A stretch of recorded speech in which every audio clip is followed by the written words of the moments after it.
আইসে লাভ নাই মেলাটা।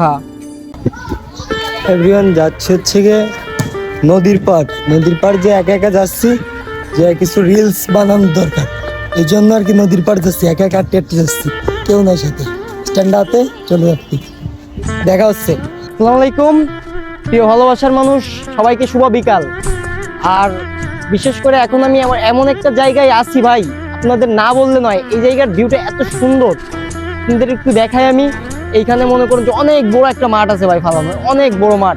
এখান তো ওই পাল্টা দেখা যাবে না, একটা বিষয়। আর তার পাশে আছে মনে করেন যে একটা নদী, যে নদী থেকে মনে করেন যে অনেক ভিউ আসে, মাশাআল্লাহ কঠিন ভিউ ভাই। এক কথায় এইখানের পরিবেশটা অনেক সুন্দর। জায়গায় না আসলে আপনারা বুঝতে পারবেন না যে আসলে এত সুন্দর জায়গা আছে, যা টাকা পয়সা লাগে না ঘুরতে গেলে। এরকম জায়গায় আসবেন, একা একা মন ভালো হয়ে যাবে ভাই, বিশ্বাস করেন মন ভালো হয়ে যাবে। সবাই চাইবেন যে ঘোরাফেরা করতে। যারা দেখেন, আমার ভালোবাসার মানুষ আপনারা যারা দেখেন, বিশেষ করে তাদের জন্য অনেক অনেক বেশি ভালোবাসা। আর বিশেষ করে আমার আইডি আগের থেকে একটু ভালো হয়েছে, একটু মানে গঠনমূলক হয়েছে আইডি আগের থেকে। আপনাদের একটু ভালোবাসা পাচ্ছি, তো সবাই ভালোবাসা দিচ্ছেন। ভালোবাসার মানুষ সবার প্রতি অনেক অনেক বেশি ভালোবাসা। আর সবার জন্য ঈদের দাওয়াত রইল, চলে আসবেন।